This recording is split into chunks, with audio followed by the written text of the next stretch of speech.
अपने आप को प्रभु के चरणों में समर्पित कर दो, अपने कर्मों को प्रभु के चरणों में समर्पित कर दोगे, बच जाओगे, माया के प्रहार से बच जाओगे।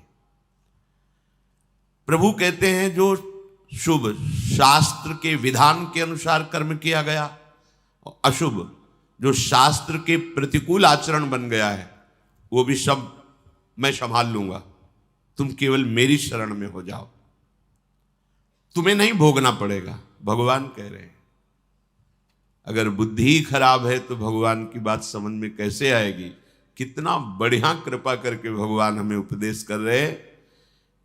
अगर शास्त्र प्रतिकूल भी आचरण हो गए तो तू चिंता मत कर, मेरी शरण में आ जा। अनंत माताओं जैसा दुलार लेकर प्रभु, पर अपने लोग ऐसे मूढ़ हैं, ऐसी मलिन बुद्धि है कि इस बात को हम समझते ही नहीं। मैं कर लूंगा, मैं सुखी हो जाऊंगा, मैं अभी तक ये किया है आगे भी ऐसा करूंगा। व्यर्थ का अभिमान पतन का मार्ग पुष्ट करता है। श्री भगवान कह रहे हैं जो मुझे भाव से बसते हैं मैं पक्षपात ले लेता हूं उनका, ये खास बात है। बस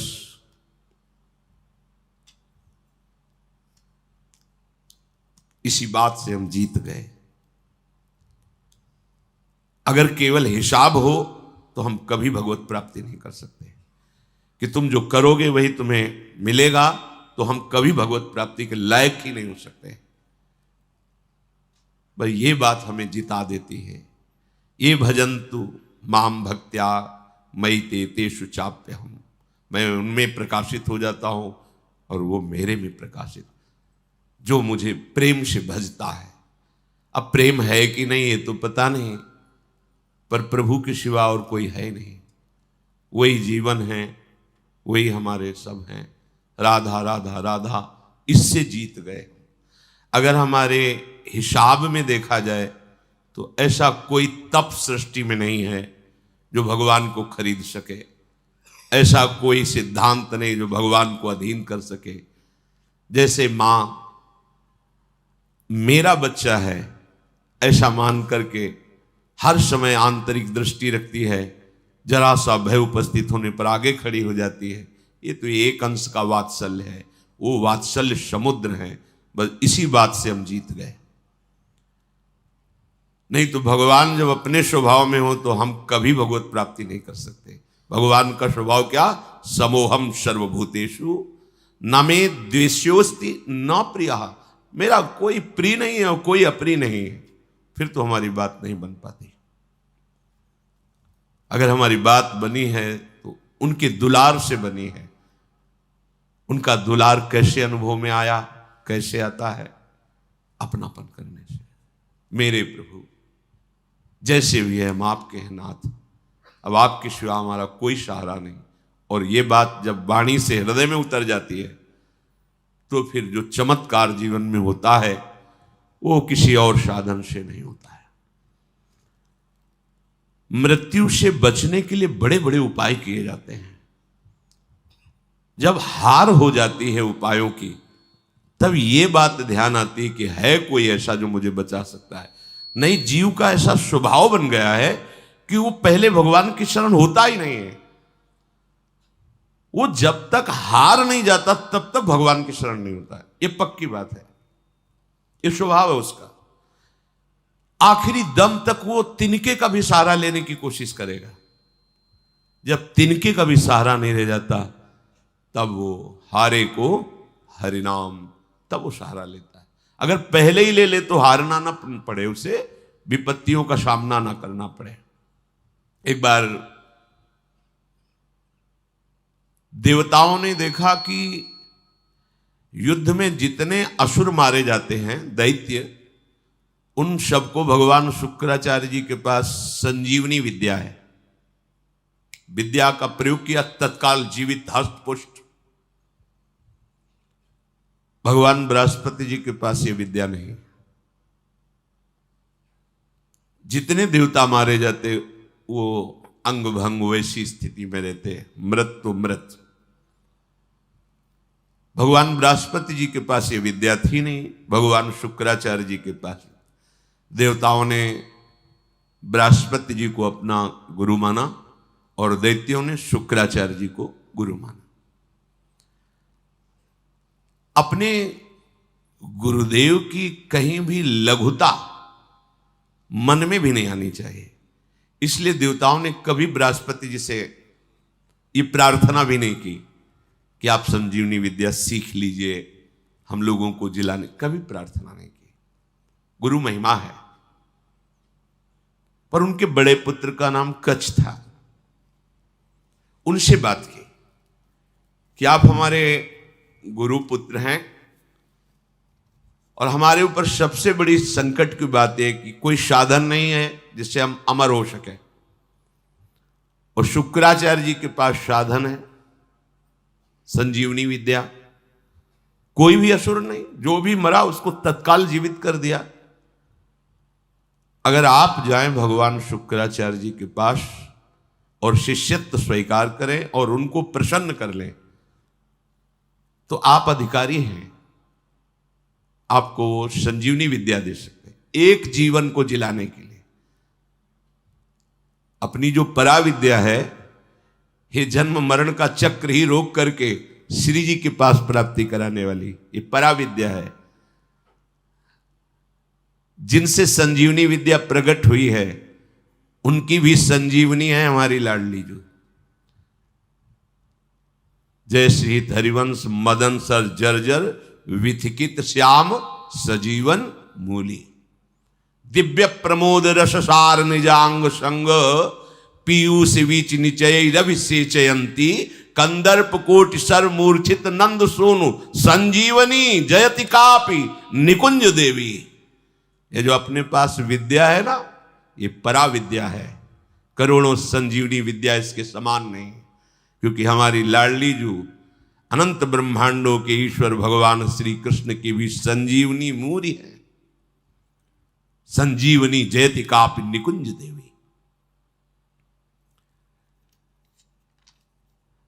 देवराज इंद्र ने जब हाथ जोड़ करके प्रार्थना की, बृहस्पति भगवान के बड़े पुत्र कच्छ अभी 9 किशोर अवस्था को प्राप्त हुए थे।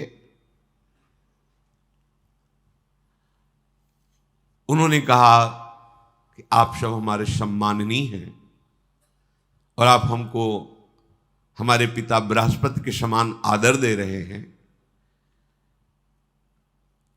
अब हमारा कर्तव्य बनता है आपकी रक्षा करना। हम जा रहे हैं, पर बड़ा संकटपूर्ण कार्य है, क्योंकि कोई भी दैत्य बर्दाश्त नहीं करेगा।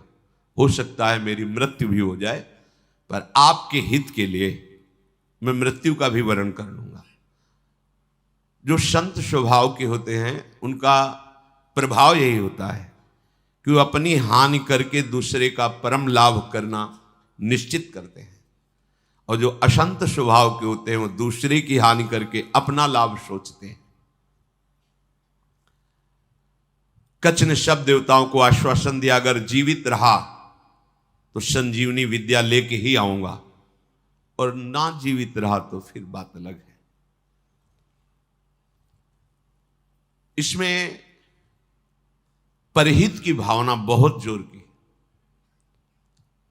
परहित की भावना जहां होती वहां भगवान रक्षा करते हैं।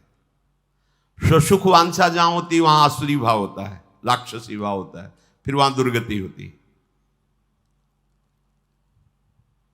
श्री महान महिमा में भगवान के पिता होने का सौभाग्य जिन्हें प्राप्त हुआ दशरथ जी महाराज, उनको वो परम लाभ जो गीधराज जटायु को मिला नहीं मिला। पंख कटे हुए रावण के अस्त्र से तड़प रहे, प्राण कंठ में है, बस चितवत राम चरण की रेखा। आगे पड़ा जटायु देखा, चितवत राम चरण की रेखा। भगवान ने गोद में लेकर पिता की तरह उनका तर्पण आदि किया। वो जानता था कि मैं रावण से जीत नहीं सकता, पर जानकी का विलाप सुन करके पूरे बल से आक्रमण किया। दशानन के ऊपर, और इस गति को प्राप्त तो भगवान के सामने ही गीध देह का त्याग करके हरि रूप होकर भगवान के नित्य साकेत धाम को गया। परहित सबसे बड़ा धर्म है, परहित सरिस धर्म नहीं भाई। और यहां स्वसुख वांछा से ही हमारी सारी चेष्टाएं होती हैं, इसीलिए आनंद की तो बात जाने दो, शोक भय संताप ये छोड़ ही नहीं रहा है।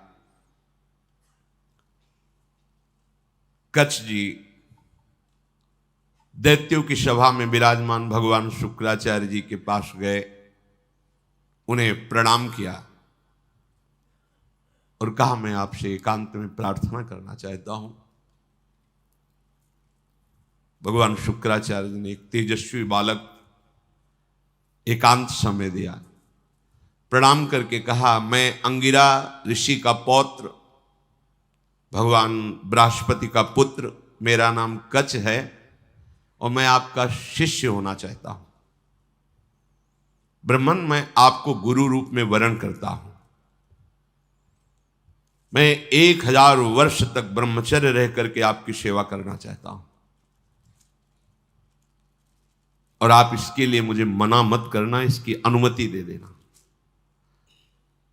शुक्राचार्य जी ने कहा कच्छ सुस्वागतम तेस्तु प्रतिगृहणामि ते वचः अर्चयिष्येह मर्च्यम त्वामर्चितोस्तु बृहस्पति। मुझे बहुत प्रसन्नता हुई कच्छ, तुम्हारे संकल्प का हम स्वागत करते हैं। शिष्य कौन है, किनका है, किस पक्ष का, ये नहीं देखा जाता। यदि वो शिष्यत्व स्वीकार कर रहा है और उसमें वो लक्षण हैं तो बिना किसी संकोच के, बिना कोई विचार के उसको स्वीकार कर लिया जाता है। ये धर्म की मर्यादा है, उसमें फिर नहीं देखा जाता आप कौन, कहां के, कैसे, नहीं। आप में आर्त भाव है, शरणागत होना चाहते हैं, वो स्वीकृत है। मैं तुम्हें स्वीकार करता हूं। तुम्हारा ये जो संकल्प है आदर का पात्र है। तुम्हारा सम्मान करना भगवान बृहस्पति का सम्मान करना है। तब कच्छ ने कहा कि आपने बड़ी हम पर कृपा कर दी। महाकांतिमान कच्छ बड़े ही सुंदर थे। उनके सामने जल लेकर संकल्प किया 1000 वर्ष तक मैं अखंड ब्रह्मचर्य रहूंगा। शुक्राचार्य जी ने कहा मेरे ही भवन में तुम्हें अब रहना होगा और तुम प्रकाशित मत होइए कि मैं बृहस्पति पुत्र हूं, क्योंकि दैत्यों में देवताओं के प्रति द्वेष भाव है, वो अमंगल कर देंगे। और मेरी ये पुत्री देवयानी तुम्हारी ही अवस्था की है, नवकिशोर अवस्था ही, यौवन के पदार्पण की भूमिका को कहते हैं। तारुण्य प्रथमो प्रवेश समय, इसे किशोर अवस्था कहते हैं। तरुण अवस्था की प्रवेश की, अभी जवान नहीं कह सकते, वो प्रवेश स्थिति, ये बड़ी देव स्थिति होती है। तुम हमारी पुत्री का प्रिय करो, उसकी आज्ञा में रहो, अपना ही घर है, ऐसे निर्भय हो के रहो, पर बाहर सावधानी से ही निकलना, क्योंकि दैत्य जन ये जान न पावे कि तुम हमारे पास रहे हो। अभी कोई संजीवनी विद्या की बात भी नहीं की। देवयानी से कहा अब ये यही रहेंगे।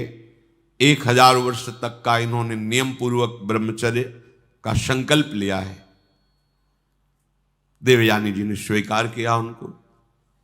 वो सदैव देवयानी के सामने हाथ जोड़कर प्रणाम करना, उनकी आज्ञा में रहना, जैसे गुरु वैसे गुरु पुत्री, ऐसा भाव। 500 वर्ष व्यतीत हो गए ब्रह्मचर्य से रहते हुए और गुरु भवन में सेवा करते हुए। कोई नहीं जान पाया। एक दिन किसी गुप्तचर ने दैत्यराज को बताया कि भगवान शुक्राचार्य के घर में कोई नवकिशोर बालक बहुत ही देदीप्यमान कांतिवान काफी समय से रह रहा है। अब 500 वर्ष से कुछ हुआ नहीं था, इसलिए छूट भी हो गई थी। तो जो भविष्यान्नी के लिए गायें थी उनको चराने के लिए जंगल में चले जाते। गुप्तचरों ने दैत्यों को बताया कि इस समय वो नौयुवक वन में गाय चराने गया हुआ है और एकांत प्रदेश है, और हमने पता लगाया वो युवक कोई और नहीं, बृहस्पति जी का पुत्र कच है।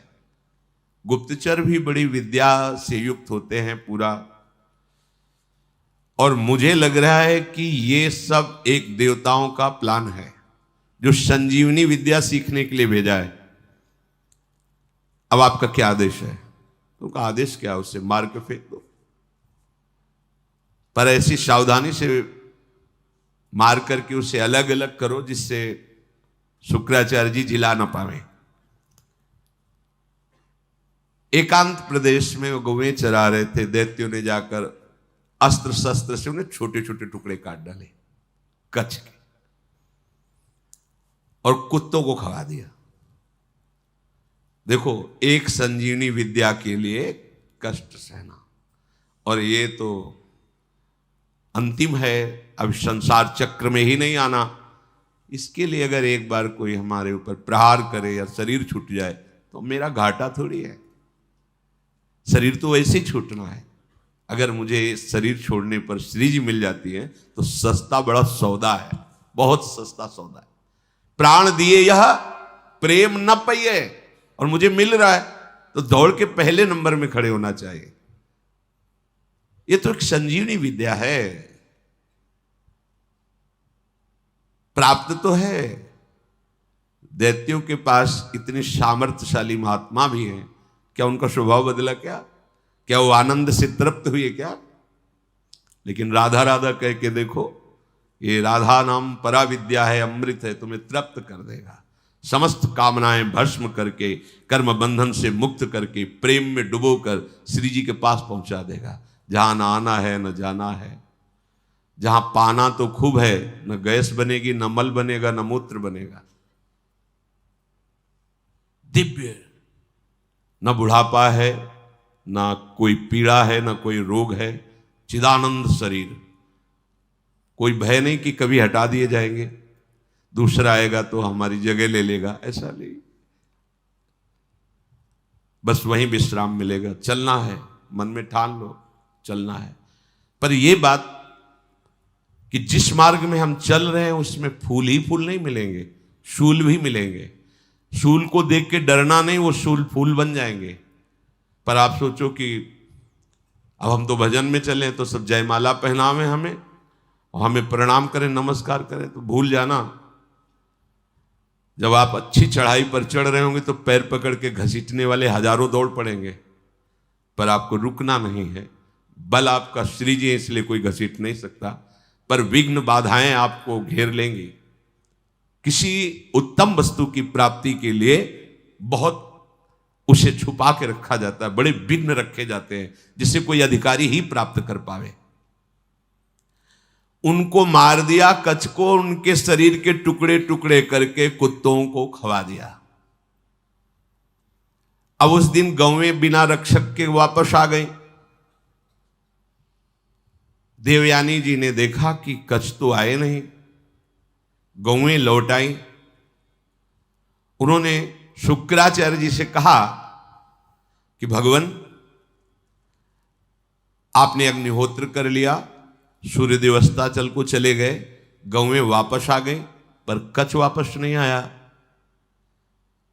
मेरा हृदय भयभीत हो रहा है, कच्छ के साथ कुछ अमंगल हुआ। मैं सत्य कहती हूं, मेरा हृदय कभी झूठ इशारे नहीं करता। मेरे हृदय में आ रहा है कि शायद अब कच्छ जीवित नहीं है। भगवान शुक्राचार्य जी ने ध्यान देकर देखा, बोले तो ये तो गजब हो गया, कच्छ को काट करके कुत्तों को खवा दिया दैत्यों ने। ठीक है, संजीवनी विद्या का प्रयोग किया, हर कुत्ते के पेट से फट फट करके मांस एकत्रित हुआ, कच्छ जिंदा हो गए। ये संजीवनी विद्या, विद्या का बड़ा प्रभाव होता है। इलवल और वातापी नाम के दैत्य थे ना, इसी विद्या को जानते थे, और उनको संतों से द्वेष था। जो आसुरी स्वभाव के होते, संत उनका भी मंगल करते, पर उनका द्वेष होता है, उनको सताने में अच्छा लगता है। जो सीधे धर्मात्मा संत भगवत मार्ग के पथिक, उनको संकट में डालना, उनको तड़पाना, उनको मारना, इससे उनको अच्छा लगता है। जो दैत्य राक्षसी स्वभाव के जन होते हैं, भला संत किसी से क्यों ऐसा द्वेष करेंगे कि किसी को कष्ट हो। पर देखो ना, पूज्यपाद उड़िया बाबा को काट डाला गड़ासे से, भरी स्वभाव में से फव्वारे जैसे निकलते ना, ऐसे खून के फव्वारे निकले। ये दैत्य स्वभाव बड़ा ही कड़ुआ स्वभाव है। इलवल क्या करता कि साधारण वेश में जाता और जंगल में जितने भी ऋषि मुनि आश्रमों में सबको निमंत्रण देता, हमारे आज अहो भाग्य, आप हमारी कुटिया में पधारिए, और एक साधारण धर्मात्मा का वेश रखता। अब संत वायु पीने वाले, जल पीने वाले, पत्ता खाने वाले, कंदमूल फल खाने वाले, चलो भगवान की इच्छा से कोई निमंत्रण करने आया है, पा लेते हैं। वो अपने भाई वातापी को मार करके वो ऐसे मिलाता कि कोई जान न पाता भोजन में। जरा जरा सब सैकड़ों ऋषियों की पंगति लगाई, सब प्रसाद पा के खड़े हुए, ताओ विद्या का प्रयोग करता, संजीवनी विद्या। वातापी फड़ाक फड़ाक सबके पेट भट जाते और वो एकत्रित हो गए। हाँ भैया, बोले हो गए, 100 मरे, 500 मरे, उनको सुख मिलता है। अब ऋषियों की संख्या कम होने लगी तो भगवान अगस्त्य जी से कहा, जो समुद्र को पी गए थे, कि ऋषियों पर बड़ा संकट है, वो अलग अलग भेष बदल कर आता है, निमंत्रण करता है और अपने भाई को मार करके ऐसे मिला देता है कोई जान ही नहीं पाता, और जब ऋषि पा लेते हैं तो विद्या का प्रयोग करता है और सबको मार देता है, वो जीवित हो जाता है वातापी। बोले सब निमंत्रण स्वीकार करो। अगस्त्य जी बिना निमंत्रण के पहुंच गए, आगे बैठे, बोले भैया थोड़ा हम सबसे ज्यादा पाते हैं, तो पहली पंगत में मैं आगे बैठा हूं, पहले मैं पालूं फिर दूसरे को परोसा जाए। ऋषि तैयार हो ना, सब ऋषियों ने कहा हाँ। अगस्त्य जी ने कहा पहले मुझे परो, उसने वही प्रक्रिया की, अपने भाई वातापी को मार करे से पूरा चाट चाट के सब पा गए अगस्त्य जी। पाने के बाद आचमन किया, खड़े हुए तो उसने मंत्र संजीवनी विद्या पढ़ी और कहा वातापी, जे भी पुकारा सो अधो वायु ढर से निकाली, बोले गया तुम्हारा वातापी। अगस्त्य जी थे जो समुद्र को पी गए, समुद्र, अगाध समुद्र को पी गए, अधो वायु लिख बोले गया तुम्हारा वातापी। तुम साधारण सी सब पच गया, जितनी देर पाया उतने में हमारी जठराग्नि ने पचा करके हजम हो गया, खत्म तुम्हारा वातापी। कोई विद्या काम नहीं करती ब्रह्म विद्या के आगे, भगवत विद्या के आगे। भगवान बृहस्पति जी ने जो ही ध्यान किया, देखा कि वो तो कुत्तों के पेट में है, संजीवनी विद्या का प्रयोग किया, कुत्तों के पेट फटे और कच्छ जो है मांस जुड़ के पूरा जीवित होकर सामने आ गया। देखते ही देवयानी ने पूछा लौटने में विलंब क्यों कर दिया? तो उन्होंने कहा कि देवी मैं समिधा कुश और काष्ठ गुरु सेवा के लिए ला रहा था, तो एक वृक्ष के नीचे रुका, गौएं भी हमारे साथ थी, वहां कुछ असुरों ने मुझे घेर लिया और पूछा तुम कौन हो? तो मैंने बता दिया मेरा नाम कच्छ, मैं बृहस्पति का पुत्र हूं और भगवान शुक्राचार्य हमारे गुरु हैं, उनकी सेवा के लिए मैं सामग्री ले जा रहा हूं। तो उन्होंने मुझे मार दिया और मार करके कुत्तों को खवा दिया। मेरी स्मृति कभी भंग नहीं होती क्योंकि मैं अखंड ब्रह्मचारी हूं। ब्रह्मचर्य में बहुत बड़ी सामर्थ्य है जिसका महत्व आज नहीं समझा जा रहा है। अगर आपका शरीर स्वस्थ है, किसी औषधियों का सेवन नहीं हो रहा है संसारिक, और आप ब्रह्मचारी हैं, एक बार श्लोक पढ़ लीजिए, वो पूरा टेप हो जाएगा। दोबारा कोई बात सुननी नहीं पड़ती, एक बात सुन लिया पूरा दिमाग में बैठ जाएगा। भारी से भारी मेहनत करने पर कभी थकावट नहीं होगी। 2-4 दिन नींद ना आवे तो आपको परेशानी नहीं होगी, क्योंकि बहुत शीतलता, बहुत धैर्य, गंभीरता, ये सब ब्रह्मचर्य प्रकट कर देता है, तभी उपासना परिपक्व होती है। अब ब्रह्मचर्य नहीं तो स्मरण ही नहीं है, ना प्रभु का स्मरण है, ना अपने लक्ष्य का स्मरण है। जिधर जो प्रवाह हुआ उसी में बहते डोल रहे हैं। शरीर इतने क्षीण हो रहे हैं वासना के कारण कि कुछ भी प्रकृति की मार झेलने लायक ही नहीं रह गए। देखो ब्रह्मचर्य का प्रभाव। कच्छ कह रहे मुझे पूरा स्मरण है, मेरी स्मृति कभी भंग नहीं होती। जब हमारे गुरुदेव ने संजीवनी विद्या का प्रयोग किया तो फिर मैं जीवित होकर तुम्हारे सामने उपस्थित हूं। कच्छ ने जब अपने मारे जाने की बात कही तो देवयानी बड़ी सावधान हो गई कि कच्छ को अब गाय चराने नहीं भेजना। दैत्यों को तो पता था कि हमने मारकर खवा दिया। अब तो एक दिन सेवा के लिए कुछ पुष्प की आवश्यकता हुई तो देवयानी ने कहा पास के ही जंगल से पुष्प ले आइए। दैत्य दूर से निगरानी रखते थे, उन्होंने देखा कच्छ तो जिंदा है, जाकर के सोचा कच्छ जिंदा है, बोले वापस फूल लेके न जाने पावे, अब की क्या करें? बोले मारो, मार के जलाओ, जला के राख जो है समुद्र में बहा दो। जब पुष्प ही लौट करके नहीं आए कच्छ पुष्प लेकर के, तो देवयानी ने फिर प्रार्थना की कि शाम होने जा रही, पुष्प तो सुबह लेने भेजा था, अभी तक कच्छ वापस नहीं आए। शुक्राचार्य जी ने कहा, ध्यान धर के देखा, बोले कच्छ को मार के जला के समुद्र के जल में प्रवाहित कर दिया, मतलब जल में मिला दिया। तो उन्होंने कहा भगवान यदि कच्छ पुनः वापस नहीं आएंगे तो मैं भी जीवित नहीं रहूंगी, क्योंकि इतने वर्षों से हमारी आज्ञा में सेवा में रह रहे तो हमारा एक अपनापन हो गया है। तो उनका देखो चाहे जितनी बार जिलावें वो प्रयोग यही करेंगे, बार बार उन्हें मारेंगे, कभी ऐसा वो बुद्धिमानी से प्रयोग करेंगे कि संजीवनी विद्या का प्रयोग करने वाला ही नहीं रहेगा, इसलिए तुम भूल जाओ कच्छ को। तो उनका ऐसा नहीं हो सकता, जो आपकी शरण में आपको उसकी रक्षा करनी ही पड़ेगी। जो संजीवनी विद्या का प्रयोग किया, लहरों से राख निकली, राख शरीर धारण किया, फिर कच्छ के रूप में आके पुष्प लेके सेवा में उपस्थित हो गए। बड़ी विद्या में सामर्थ्य होती है। गुप्तचरों ने बताया कि कच्छ है अभी गुरु भवन में, मार के जला के। अब वहां हुआ कि सुनो अब की बार ऐसा करो कि कोई उपाय ही न रह जाए संजीवनी विद्या के प्रयोग का। तो किसी कार्य हेतु जे भी गुरु भवन से बाहर निकले, कच्छ उनका अपहरण कर लिया। कच्छ को मार करके जलाया, जला करके छान करके उस राख को सुरा में मिला करके अंगूर आदि के रस में और शुक्राचार्य जी के ही पास पहुंचा दिया। जो सेवा में था जो ही दिया, भगवान शुक्राचार्य पी गए। शुक्राचार्य जी पी गए। देवयानी ने कहा पूरा दिन हो गया कच्छ के दर्शन नहीं हो रहे। तो बताया बार बार वो अगर हम संजीवनी विद्या का प्रयोग भी करेंगे तो मार ही डालेंगे, इसलिए तुम छोड़ो, क्यों चिंता करते हो। उन्होंने कहा भगवान आप ये निश्चित समझ लीजिए कि शरणागत हैं वो हमारे, और मैं उनकी रक्षा किए बिना जीवित नहीं रह सकती। आपसे सच कहती हूं, यदि मैंने कच्छ का दर्शन नहीं किया तो अपना जीवन नष्ट कर दूंगी। प्यार तो होता ही परिवार के जनों से।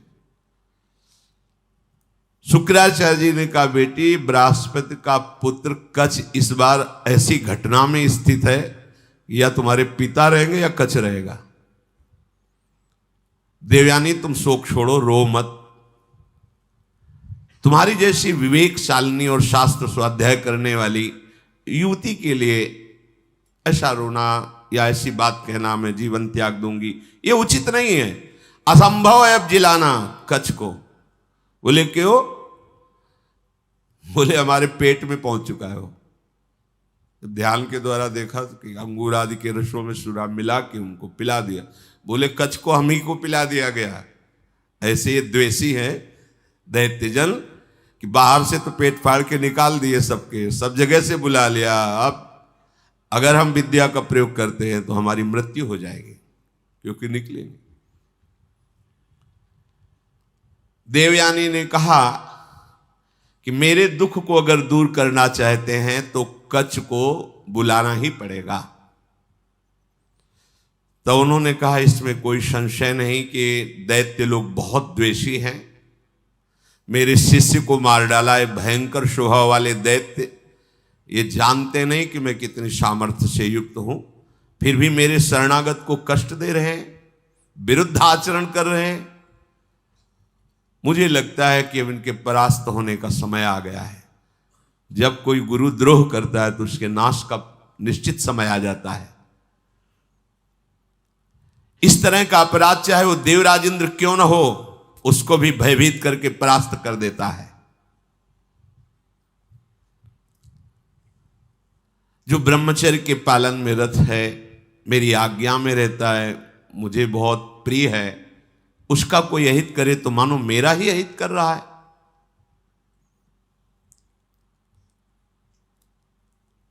गुरु ने मन में विचार किया कि अब कैसे उसको जिलाएं। तो कच्छ, तुम मेरी बात सुन रहे हो? संजीवनी विद्या का ध्यान करते हुए कहा।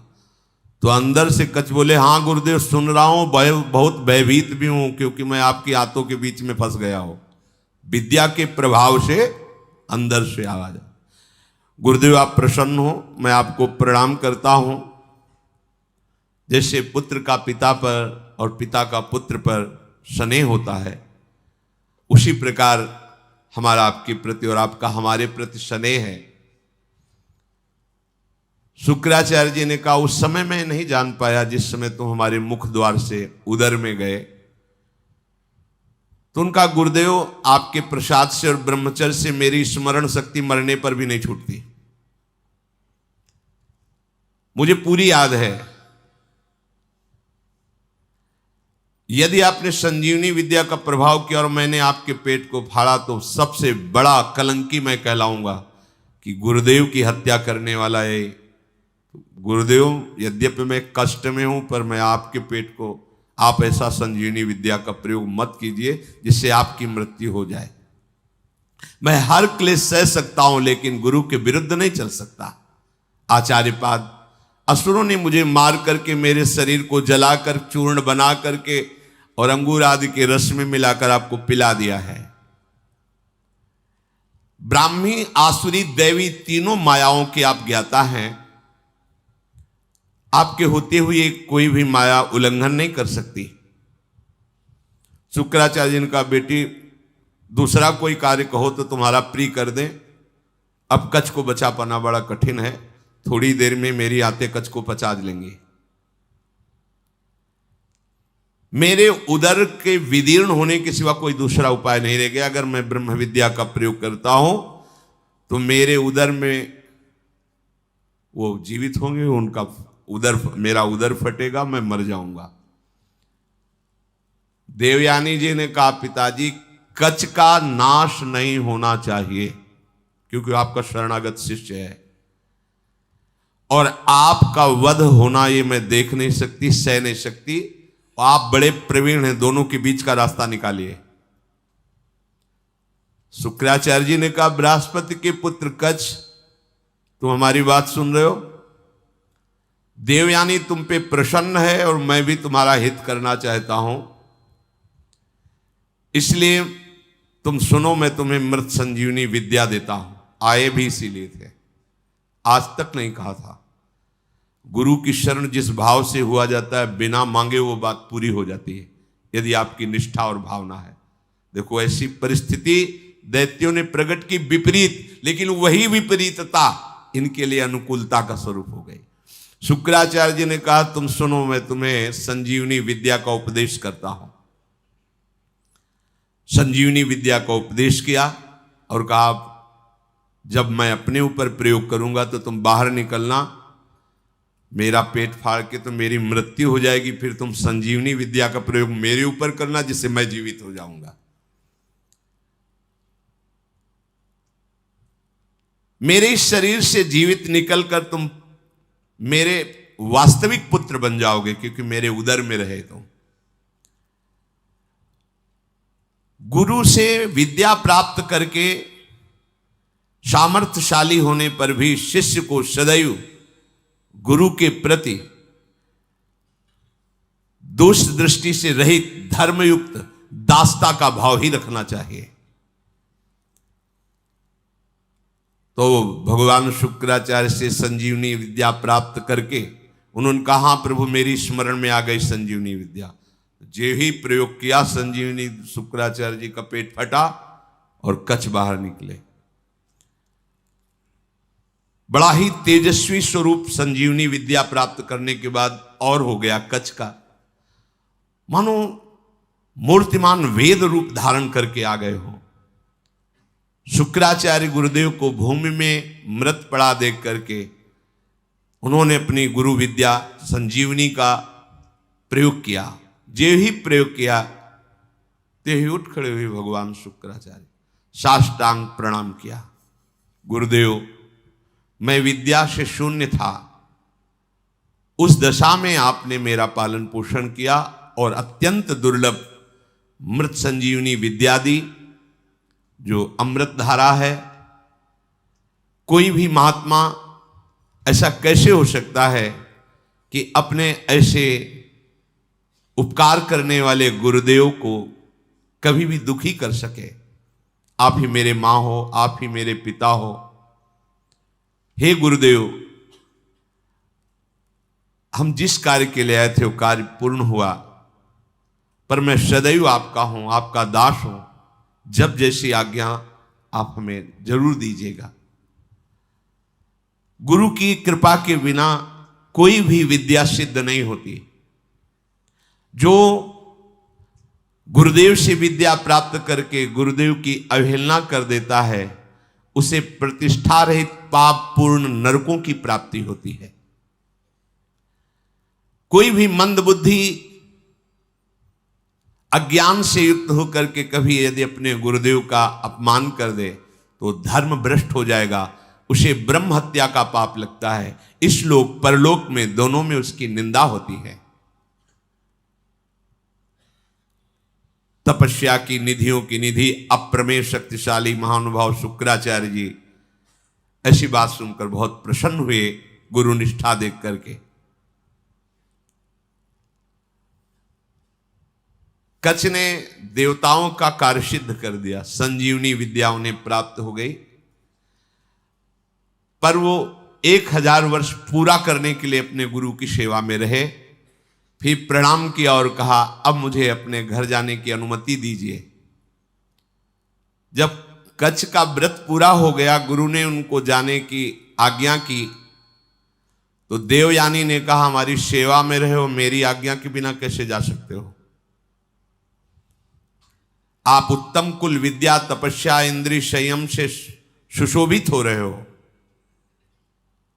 महायशस्वी महर्षि अंगिरा जिस प्रकार मेरे पिताजी के लिए माननीय है, उसी प्रकार आपके पिता बृहस्पति मेरे लिए आदरणीय और पूजनीय है।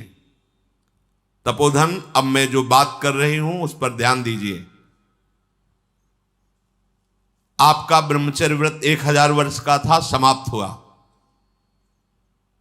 और मैंने आपको अंदर से वर्ण किया है कि तुम हमारे पाणी ग्रहण भाव को स्वीकार करके पति बनो। मंत्रोच्चारण पूर्वक विधि पूर्वक मेरे पिता के सामने मेरा पाणी ग्रहण करो। मैंने अंदर से ये भाव किया है। कच्छ ने कहा, अब दोबारा ऐसा शब्द उच्चारण मत कर देना।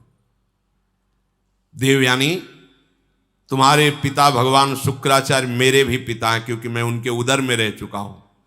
क्या कभी भाई अपने बहन के प्रति ऐसा भाव कर सकता है? तुम हमारी परम पूजनीय हो, ऐसे शब्द उच्चारण मत करना। वैसे गुरुपुत्री हो, और ऐसे भी मैं शुक्राचार्य के उदर में रह चुका हूं। महात्मा भार्गव को तुम प्राणों से भी अधिक प्यारी हो। गुरुपुत्री होने के कारण मेरी परम पूजनीय बहन हो तुम, ऐसे शब्द उच्चारण मत करो। देवयानी, जैसे मेरे गुरुदेव तुम्हारे पिता शुक्राचार्य सदा मेरे माननीय है, बिल्कुल उसी तरह मैं गुरुदेव की तरह तुम्हारा सम्मान करता हूं, तुम्हारी आज्ञा में रहा हूं। ऐसी बात मैं सुनना भी नहीं चाहता। देवयानी ने कहा, मैं आपका सम्मान करती हूं, आपकी भावना का, लेकिन जब से आप आए हैं और आज तक मैंने आपकी प्राणों की रक्षा की। मेरे ही कारण आप जीवित हो, मेरे ही कारण तुम्हें संजीवनी विद्या मिली। मैं हठ ना करती तो तुम हमारे पिता के हाथों में ही पच जाते। इसलिए तुम्हारा जीवन मेरा दिया हुआ जीवन है। इसलिए सौहार्द के साथ मैं कहती हूं कि मैं उत्तम भक्ति के द्वारा तुम्हारी आराधना करूंगी, तुम धर्म के ज्ञाता हो, मेरे प्रति ऐसा भाव त्याग दो और मेरा पाणी ग्रहण स्वीकार करो। कच्छ ने कहा, उत्तम व्रत का आचरण करने वाली देवयानी, मैं तुम्हारी इस आज्ञा का कदापि पालन नहीं कर सकता। तुम्हें प्रसन्न होना चाहिए मेरे ऊपर। मैं तुम्हें गुरु से भी बढ़कर पूज्य दृष्टि से सदैव देखा हूं। मेरे हृदय में कभी तुम्हारे प्रति ऐसा भाव नहीं आया। मैं तुम्हारी ये बात नहीं सुन सकता। तुम मेरी बहन थी, बहन हो और बहन ही रहोगी, ये मेरा दृढ़ निश्चय है। अब मैं तुम्हारा आशीर्वाद चाहता हूं, मुझे आशीर्वाद दो और मैं अपने देवलोक को जाता हूं, तुम्हारा मंगल हो। ऐसा कहकर के प्रणाम किया कच्छ ने। यद्यपि धर्म से युक्त कच्छ की वाणी थी, देवयानी को गुस्सा आ गया। उनका, हमारी बात को ठुकरा रहे हो तो मैं श्राप देती हूं। जिस कार्य के लिए तुमने कठोर तपस्या की, यहां आए, संजीवनी विद्या सीखी, तुम्हारी संजीवनी विद्या निष्फल हो जाए। यह है, मिलते मिलते भी बात बिगड़ जाती, लेकिन हरि शरणम में बात नहीं बिगड़ती। ध्यान रखना, निमिषहु ना अकृपा जब चितये तब ऐसे। ये सब इतिहास इसीलिए तुम्हें सुना रहे हैं कि हमारे भगवान की शरणागति कितनी मीठी मृदु है। घोर अपराध बन जाने पर भी भगवान कभी त्यागते नहीं। इतना कई बार मरना पड़ा जिस संजीवनी विद्या के लिए, उसी का शाप मिल गया, निष्फल हो जाए। अब तो होश उड़ गए। जिसके लिए इतना श्रम हो, निष्फल। देवयानी, ये तुमने धर्मयुक्त कार्य नहीं किया। तुम गुरुपुत्री हो, गुरुपुत्री समझकर तुम्हें क्षमा करता रहा जब तुम बार बार पाणी ग्रहण की बात करती रही। मैंने आज तक कभी तुम्हें दोष दृष्टि से नहीं देखा, और तुम कामना से युक्त होने के कारण हमें शाप दे दिया। इसलिए मैं तुम्हें आज शाप देता हूं। आज के बाद कोई भी ब्रह्म ऋषि कुमार तुम्हारा पाणी ग्रहण ही नहीं करेगा। ये सामर्थ्य होती है, जो नियम से चलते हैं, भजन करते हैं, उनमें सामर्थ्य होती है। उनके वचन कभी मिथ्या नहीं होते। 5 वर्ष के बालक हैं श्रृंगी ऋषि, चक्रवर्ती सम्राट महामहिम परम भागवत परीक्षित जी। जे ही श्रृंगी ऋषि स्नान कर रहे थे, बालकों ने आके कहा, तुम्हारे पिता के गले में मरा हुआ सांप महाराज परीक्षित ने डाल दिया है। कहा, उपहास? मेरे समाधिस्थ पिता का उपहास? ये इतना उच्छृंखलता कैसे आ गई? ये तो महाभागवत थे, ऐसा कैसे? इसका मतलब ये समझते हैं कि इनके ऊपर कोई शासन करने वाला नहीं। जल उठाया और कहा, इनको पता नहीं कि ऋषि बालकों में अपनी तपस्या का इतना बड़ा बल है कि हम देवराज इंद्र को भी शाप दे सकते हैं। ये क्या है? मैं शाप देता हूं, आज के 7वें दिन विशाल काय तक्षक सर्प डसेगा और इस राजा की मृत्यु हो जाएगी। अमोघ, कोई नहीं काट पाया। 5 वर्ष के बालक श्रृंगी ऋषि। तुमने काम के वशीभूत होकर के मेरी विद्या को निष्फल होने का शाप दे दिया, तो तुम्हारा पाणी ग्रहण संस्कार की जो भावना है, कोई भी ब्रह्म ऋषि कुमार तुम्हारा वरण नहीं करेगा। ये मेरा शाप है। गई विद्या, गई। देखा कितना श्रम और हाथ क्या लगा। अब देवताओं को भारी समस्या का फिर कोई उपाय नहीं। अब जब कोई उपाय नहीं होता, तब एक उपाय जागृत होता है, हरि शरणम। सब देवताओं ने भगवान को पुकारा, क्योंकि दैत्य बल से भी आसुरी स्वभाव में, और गुरु का इतना बड़ा प्रताप, संजीवनी विद्या संपन्न गुरु, कोई उपाय नहीं कि बचने का। प्रार्थना ब्रह्मा जी से की। ब्रह्मा जी, भगवान शंकर, सब देवता सुमेरु पर्वत जो 4 लाख योजन का है, वहां एकत्रित हुए और भगवान की सबने प्रार्थना की, स्तुति की। जो स्तुति की श्री भगवान सामने प्रकट हो गए। आर्त भाव की हुई स्तुति तत्काल अनुभव कराती कि भगवान हमारी बात सुन रहे हैं। वो भाव आना कठिन होता है। अगर वो भाव आ जाए तो पुकारते ही भगवान आपको दिखाई देंगे। उसे आर्त भाव कहते हैं। जैसे गजेंद्र ने आर्त भाव में पुकारा, द्रौपदी जी ने आर्त भाव, एक क्षण भी नहीं लगा भगवान उपस्थित हो। ऐसे समस्त देवता, भगवान ब्रह्मा शंकर आदि ने जब आर्त भाव से भगवान को पुकारा कि एकमात्र भगवान श्री हरि ही अब हमारी रक्षा कर सकते हैं, वही उपाय कर सकते हैं।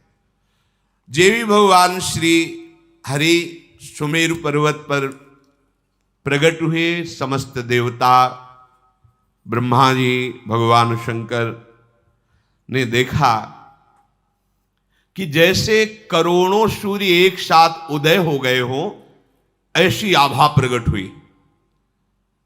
किसी भी देवता की नेत्रों में सामर्थ्य नहीं थी उस आभा की तरफ देख सके। इसलिए इस श्लोक आता है सुधा, तेजो रूप निकुंज एव कलयन नेत्रादि पिंड स्थितम। निकुंज ऐसा तेजोमय है कि किसी की सामर्थ्य नहीं देख सके। जब लाडली जी की सखियों की कृपा होती, जो आचार्य रूप से आई, वो जब दिव्य नेत्र देते तब निकुंज को करोड़ों सूर्य एक साथ जैसे प्रकट हो गए, ऐसी कांति प्रकट हुई। सबकी आंखें चौंधे आ गईं, सब बेसुध हो रहे हैं। भगवान ब्रह्मा शंकर आदि सावधान होकर के सुंदर झांकी की। उस तेज के बीच में मरकतमणि पन्ने के समान स्वच्छ श्यामल शरीर, जैसे कमल के भीतरी भाग के समान सुकुमार नेत्र, लाल लाल डोरियां, चमकता हुआ करोड़ों बिजलियों की कांति वाला पीतांबर, सर्वांग सुंदर श्याम शरीर, रोम रोम से सुंदरता फूट पड़ रही है। धनुष के समान टेढ़ी भौहें, बड़ा सुंदर मुख, महामणिमय किरीट, भुजाओं में बाजूबंद, कानों में झलकते हुए कुंडलों की चमक, कपोल सुंदर खिले हुए, करधनी में लड़ियां, हाथों में कंगन, गले में चरणों तक माला। भगवान श्री हरि प्रकट हुए। जे ही भगवान प्रकट हुए तो भगवान के दिव्य पार्षद आसपास सब सेवा में उपस्थित, सुदर्शन चक्र आदि मूर्तिमान पार्षद रूप होकर सेवा में रहते हैं। जब आदेश होता है तो अस्त्र रूप धारण करके फिर लीला करते हैं, जैसा आदेश भगवान का होता है। समस्त देवताओं ने साष्टांग पृथ्वी पर लौट करके भगवान श्री हरि को प्रणाम किया और सबने भगवान की स्तुति की। अजात जन्म स्थिति संयमाया गुणाय, निर्वाण सुखार्णवाय, अणुरणिम्ने परिगण्य धाम्ने, महानुभावाय नमो नमस्ते। संपूर्ण सृष्टि का प्रादुर्भाव, स्थिति और प्रलय ये आपसे ही होती है, पर आप इससे संबंध नहीं रखते। होती आपसे ही है पर आप इससे संबंध नहीं रखते। जैसे चुंबक के आकर्षण से लोहा जो जड़ है वो चलायमान होता है, पर चुंबक की कोई इच्छा नहीं होती, उसका स्वाभाविक ऐसा आकर्षण है कि उसमें हलचल पैदा हो जाती है। ऐसे ही श्री भगवान की सामर्थ्य से सृष्टि का सृजन पालन लय होता रहता। भगवान निर्लेप है, निर्विकार है,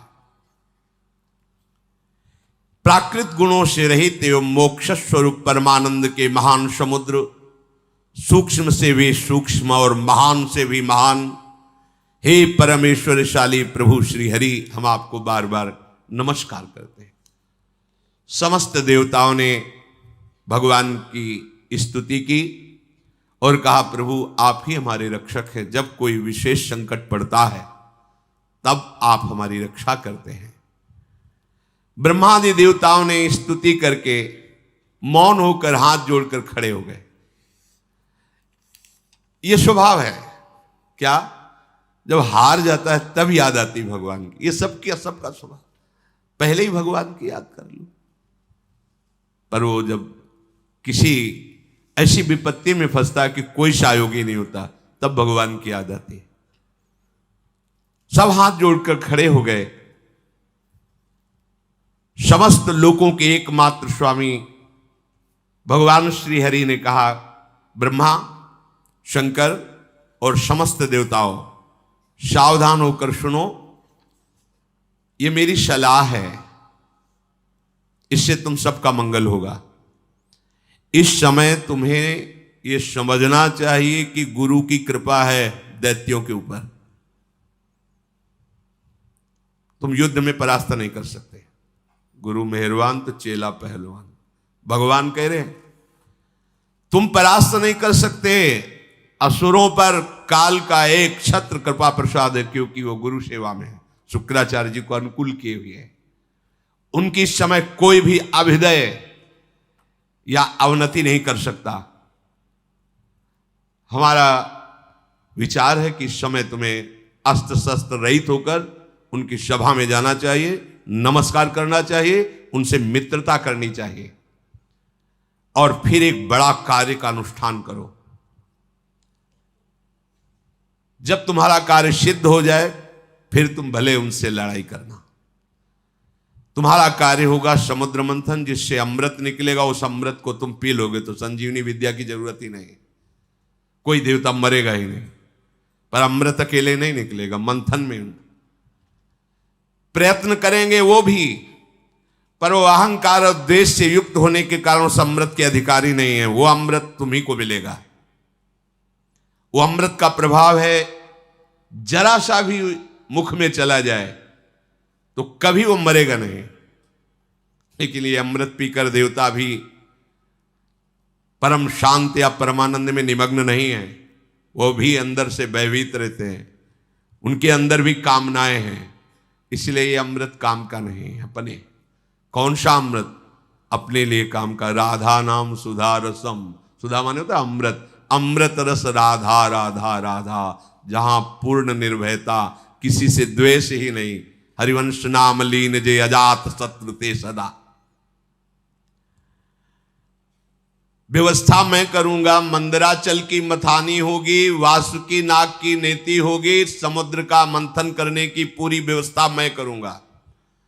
आलस्य प्रमाद छोड़कर विश्वास करो और जाओ, हाथ जोड़ो, प्रणाम करो दैत्यों को और उनको मिलाओ, अपने मित्र बनाओ और फिर ये बताओ कि दोनों मिलकर समुद्र मंथन करें और उसमें से अमृत निकलेगा और हम सब पान कर लेंगे।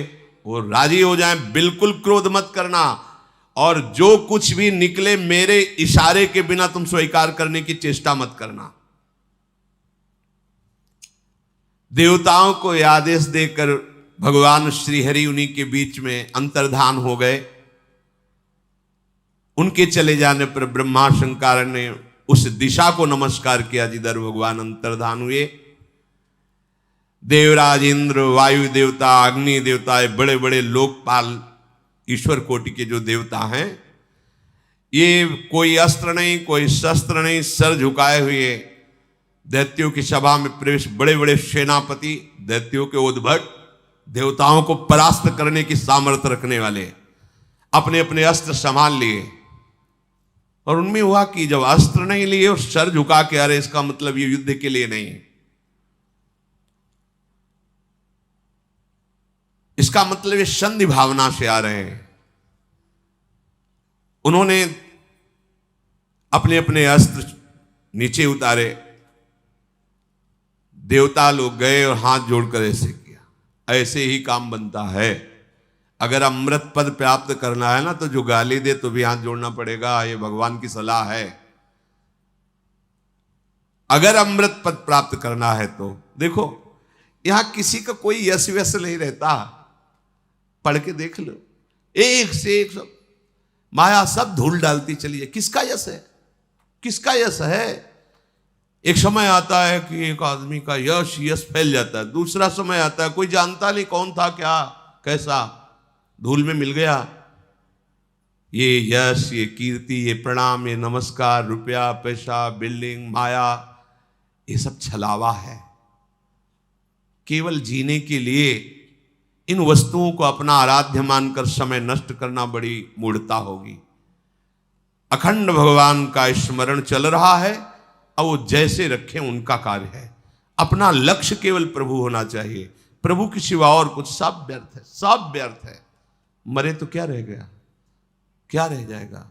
आप देखो कितने बड़े बड़े यशस्वी जन हुए हैं, बलवान धर्मात्मा। कौन जानता है, भगवान का नाम नहीं ले रहे तो तुम्हारा नाम क्या लेंगे। और यहां इतनी बुद्धि हमारी देहाभिमान से युक्त है कि अगर परोपकार के लिए छोटा सा पौशाला भी खोलेंगे तो पूरे परिवार का मैं जिला पता तक नंबर तक उसमें डाल देंगे। ऐसा देहाभिमान पूर्ण। अगर एक पंखा लगाएंगे तो हर पंखुड़ी में वो नाम लिखा होगा, जिला लिखा होगा, बाप माता का सबका नाम, मतलब एक पंखे से ही पूरे पितर तर जाएंगे। ऐसा देहाभिमान पुष्ट है कि हमारा नाम हो, हमारी कीर्ति हो। अरे भगवान का नाम तुम नहीं जप रहे हो तो तुम्हारा नाम कौन जपेगा, तुम्हारी कौन कीर्ति गाएगा। इसलिए यदि अमृत पद प्राप्त करना है तो झुकना सीखो, सर झुकाना सीखो सबके चरणों में, क्योंकि सब में मायाधीश भगवान गुप्त रूप से विराज। वो देख लेंगे कि अहंकार रहित हो, तुम्हें अमृत पद दे देंगे। भगवान ने सलाह दी, यदि तुम्हें अमृत पान करना है तो तुम्हें सर झुकाना पड़ेगा। इसीलिए भगवान के भक्तों को देखो, कितना भी सताया जाए कभी विरोध नहीं करते। जोई जोई प्यारो करे सोई मुहि भावे। समस्त संपत्तियों से सेवित असुर सेनापतियों से सुरक्षित उस सभा में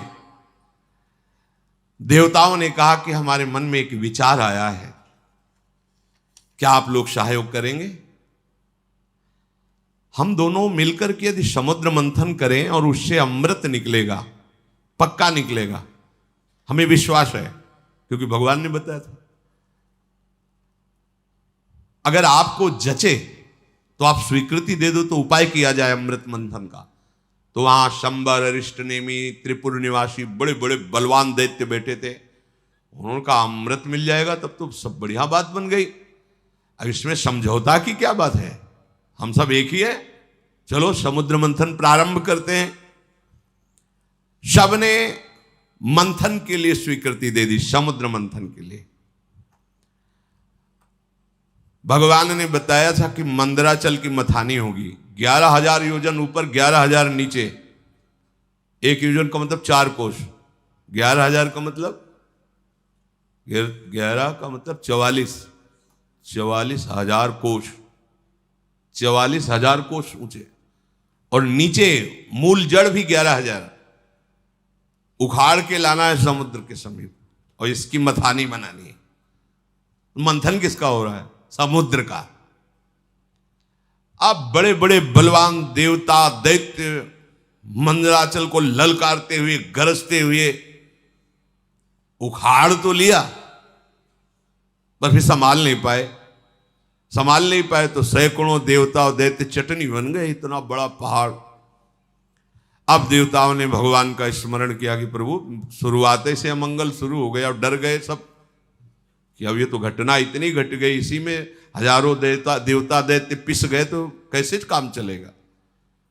भगवान जिनकी पंखों से सामवेद उच्चारण होता है, उन गरुण जी के ऊपर विराजमान मंद मंद मुस्कुराते हुए आए जो देवता दानों चकनाचूर हो चुके थे। किसी के कंधे टूट गए थे, किसी का हाथ टूट गया, किसी के कमर टूट गई, कोई मर गया। भगवान गरुड़ पर बैठे हुए ही अमृतमयी दृष्टि से देखा, सब स्वस्थ, सब जीवित। कर तुम अकर तुम अन्यथा कर तुम। ऑपरेशन नहीं करना पड़ा हड्डियों का, औषधि नहीं लगानी पड़ी।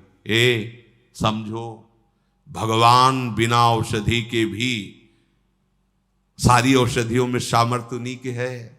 अगर कोई औषधि काम कर रही है तो भगवान की ही सामर्थ्य है।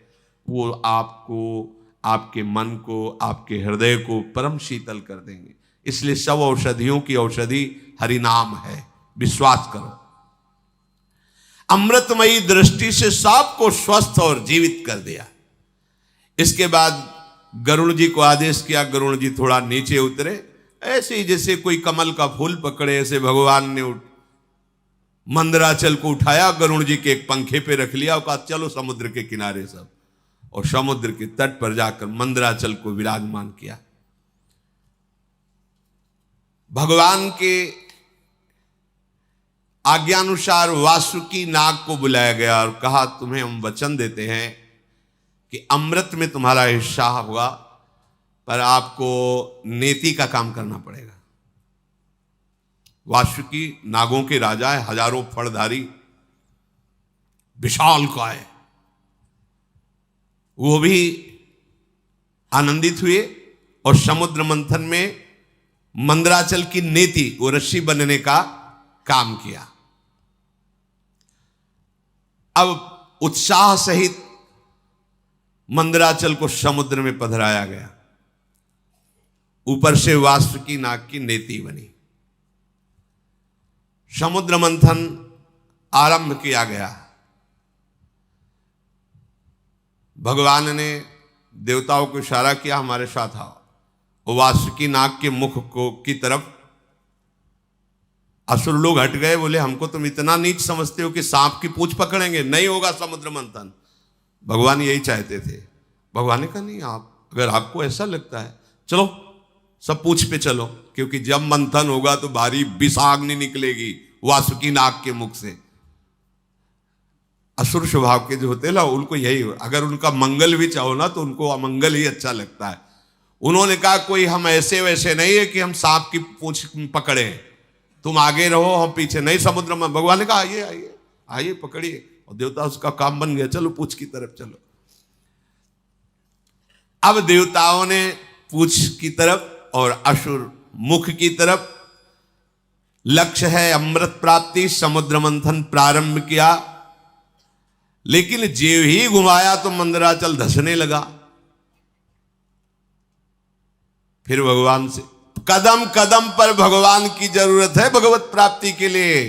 चाहे जितने बड़े तपस्वी, साधना, ज्ञानी, बैरागी कोई भी हो, बिना भगवान के, चाहे उन्हें गुरुदेव भगवान बोलो चाहे भगवान बोलो, बात है उनके बिना कृपा प्रसाद के, ये तो अमृत है सृष्टि का, वो तो ज्ञानामृत है, प्रेमामृत है, उसकी प्राप्ति कैसे हो सकती है?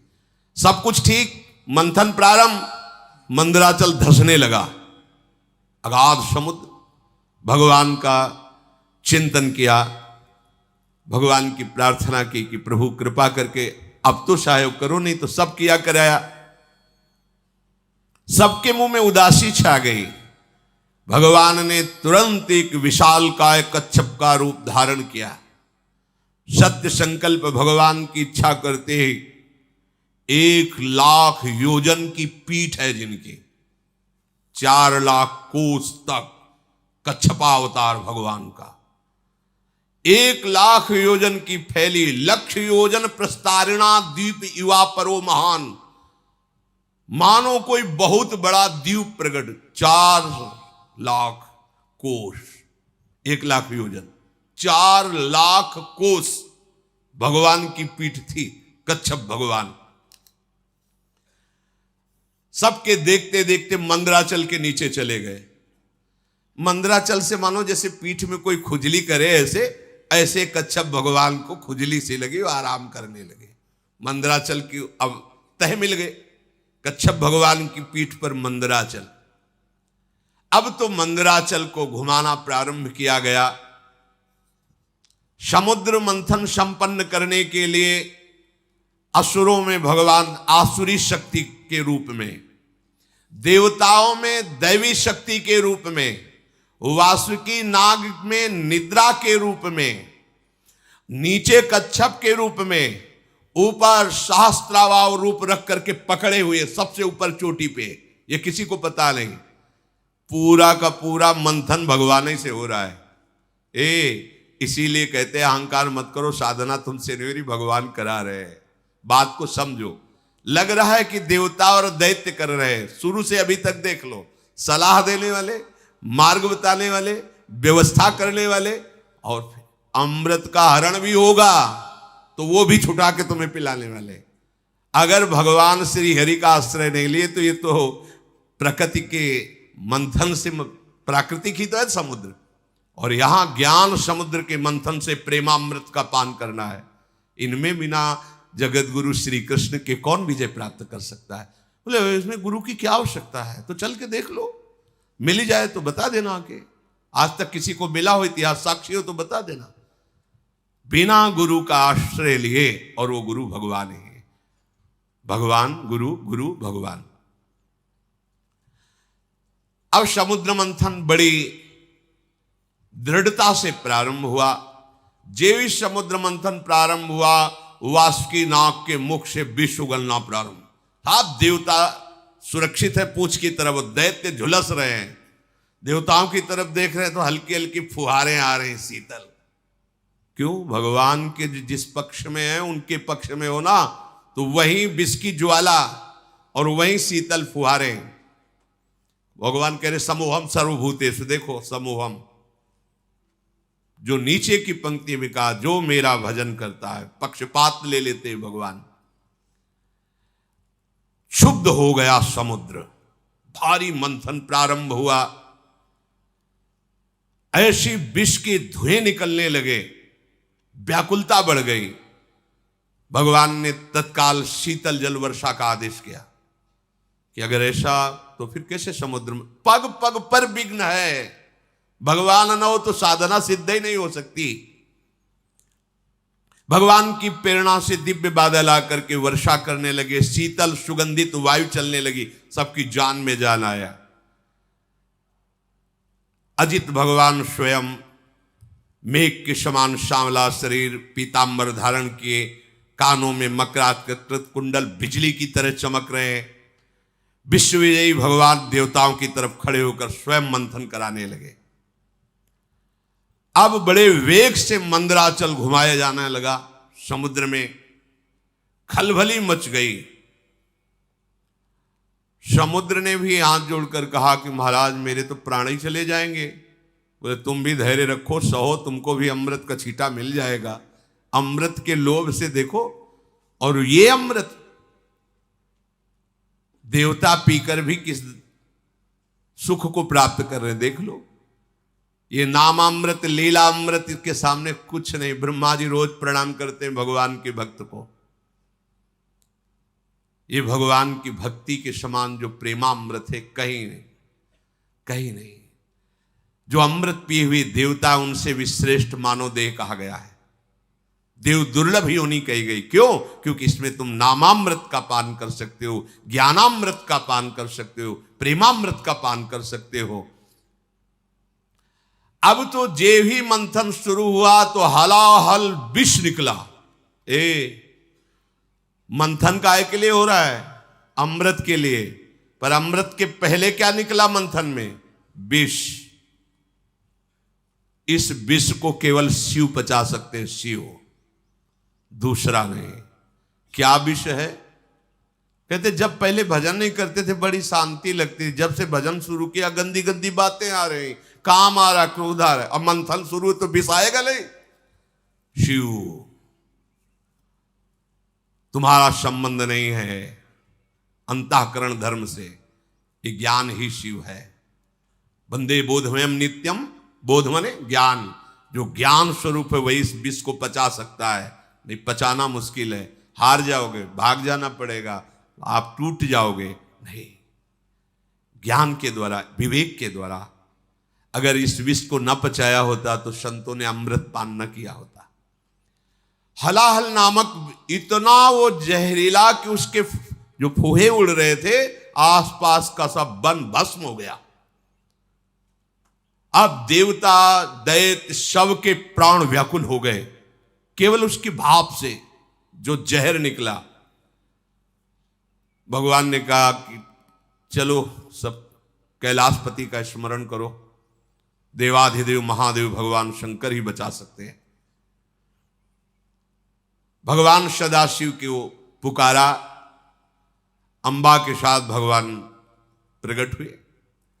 ऋषि मुनि देवता दैत्य सब प्रणाम करके प्रार्थना कर रहे। तीनों लोकों का अभ्युदय और मोक्ष जिन ऋषियों ने संकल्प करके कि सबका मंगल हो, वो सब ऋषि भी आ गए और स्तुति करने लगे भगवान शंकर की। देव देव महादेव भूतात्मन भूत भावन त्राहिनः शरणापन्नास त्रैलोक्य दहनाद विषाद। हे देवताओं के भी आराध्य देव, देवाधिदेव महादेव, अब आप ही समस्त प्राणियों की रक्षा कर सकते हो। हम सब आपकी शरण में आए हैं। ये त्रिलोकी को भस्म कर देगा विष। अगर इस विष को नहीं पचाओगे तो स्थूल सूक्ष्म कारण तीनों इस विष से व्याप्त हो जाएंगे। जिस काम के लिए ये मंथन शुरू हुआ था साधना का, वो काम पूरा नहीं हो पाएगा। इस विष को पचाना ही होगा, शिव रूप होकर, जीव रूप होकर नहीं। देहाभिमानी जीव, अंतःकरण धर्म का दृष्टा शिव। अंतःकरण पर काम आदि का वेग आ रहा है, ना कि मेरे में। अगर ये ज्ञान नहीं रखोगे, हमारा मन ऐसा, हमारा मन ऐसा, ढो मन की सारी बातें, उसी में फंसे रहो। मन थोड़ी तुम हो, अंतःकरण में स्फुरित हो रहा, तुम उसको देख रहे हो। उसकी गंदी बातें मत स्वीकार करो, मत उसको सपोर्ट करो, जीत जाओगे। इस त्रिलोकी को भस्म करने वाले उग्र विष से आप हमारी रक्षा कीजिए।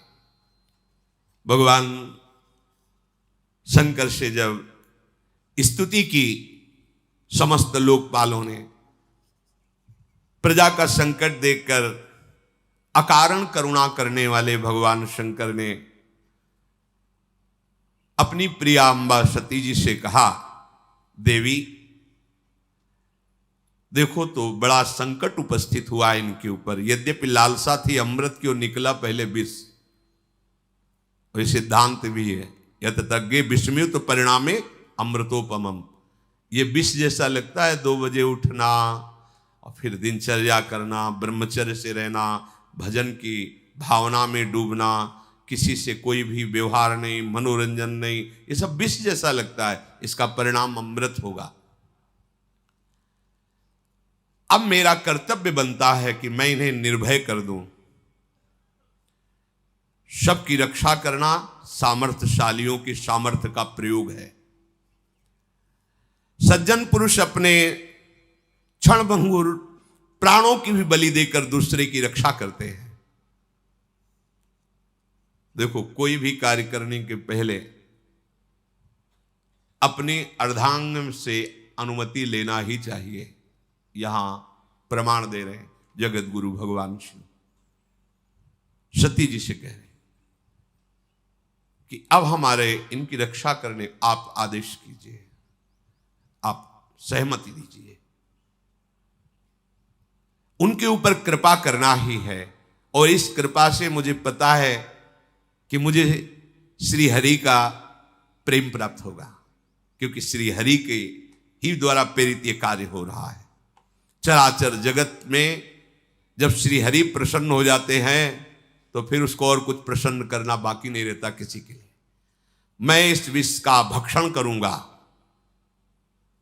विश्व के दाता, जीवन दाता भगवान शंकर जब सती जी से ऐसा कहा तो सती देवी ने उस प्रस्ताव को पास किया। हाँ ठीक है भगवान, आप जगत अम्बा है ना, जगत मंगल के लिए, और अपने प्रभु का वो सामर्थ्य भी जानती है। भगवान ने उस विष को आकर्षण किया, खप्पर में पूरा विष, और भगवान शिव उस हथेली के पात्र में रखकर विष को पान कर गए। बड़ा प्रभावशाली था, इसलिए हृदय में नहीं जाने दिया, बाहर नहीं रहने दिया, यही गले में रोक लिया। हलाहल विष उसने प्रभाव दिखाया, पूरा कंठ श्याम वर्ण का हो गया। इसलिए भगवान शिव का एक नाम नीलकंठ भी है।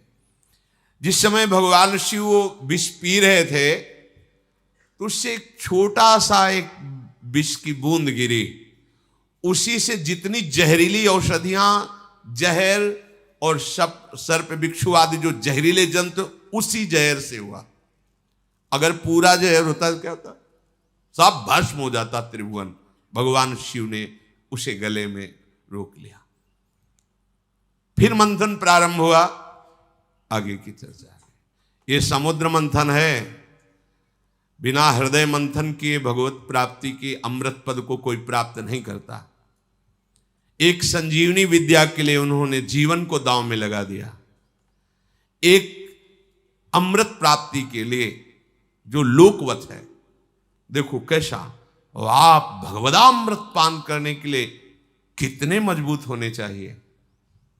इससे किसी ने कुछ कह दिया आप रो रहे हो, कोई थोड़ा विघ्न आ गया, भजन छूट गया, उदास बैठे हो, भगवान तुम्हारी क्या यही भगवत्ता है, एक सुख सुविधा दी थी वो छीन लिया, अब कोई हमारा नहीं रहा वो छीन, ये सब बहुत नीचे स्तर के। तुम बहादुर हो, ऐसे सूरवीर हो कि त्रिभुवन में तुम्हारे कोई कदम को लड़खड़ा न सके, रोक न सके भगवत प्राप्ति, क्योंकि शाहयोगी हमारे प्रभु हैं। देखो ना, समुद्र मंथन में अगर प्रभु ना हो तो प्रारंभ ही नहीं होता।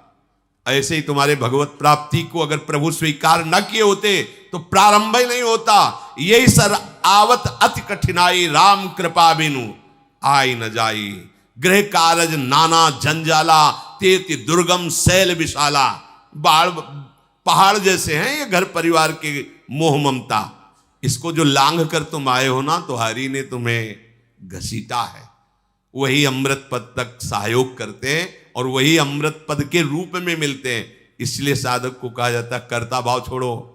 ये मत सोचो कि आप कुछ कर रहे हो, आपसे प्रभु करा रहे हैं। जैसे समुद्र मंथन में सब कुछ प्रभु कर रहे हैं। मंदराचल लाने वाले, सलाह देने वाले अर्थात प्रेरणा करने वाले, फिर मंदराचल को लाने वाले, फिर मंदराचल को रोकने वाले, फिर ऊपर से मंदराचल को दबाने वाले, वासुकी नाग में निद्रा के रूप में, देवताओं में दैवी शक्ति के रूप में, असुरों में आसुरी शक्ति के, वही सब रूप में कर रहे हैं। हमारे जो भी भागवतिक साधना होती मेरे प्रभु मेरे हृदय में बैठकर करा रहे हैं। कर्ता भोक्ता भाव नष्ट हो जाएगा, अमृत पद की प्राप्ति होगी। भगवान ही इस विषैले काम क्रोधादि से हमारे को बचाते हैं, अपनी सामर्थ्य नहीं। कभी किसी को अहंकार नहीं करना चाहिए। यदि जितेंद्री हो, धर्म से चलते हो, भजन कर रहे हो तो भगवान की कृपा से कर पा रहे हो। अगर उनकी कृपा का छत्र हट जाए तो अभी आपको दिखाई देगा आप कुछ नहीं हो, कुछ नहीं हो। जहां कहीं किसी बड़े महात्मा को कभी ऐसा लगा तो भगवान ने अनुभव करा दिया। जैसे देवर्षि नारद जी बहुत बड़े महापुरुष हैं, काम विजयी, जरा सा लगा तो आपने चरित्र सुना। दुर्वासा जी बड़े महान महात्मा है, कोई साधारण थोड़ी, भगवत स्वरूप है, लेकिन जरा सा अहम आ गया तो देखा त्रिभुवन में भागे घूमे। अगर कहीं किसी को कोई भी विभूति नजर आती है अपने में तो भगवत कृपा को देखो, अहंकार मत करो, क्योंकि वास्तविक भगवत कृपा से ही मार्ग चला जाता है। शेष चर्चा आगे। श्री राधा वल्लभ लाल।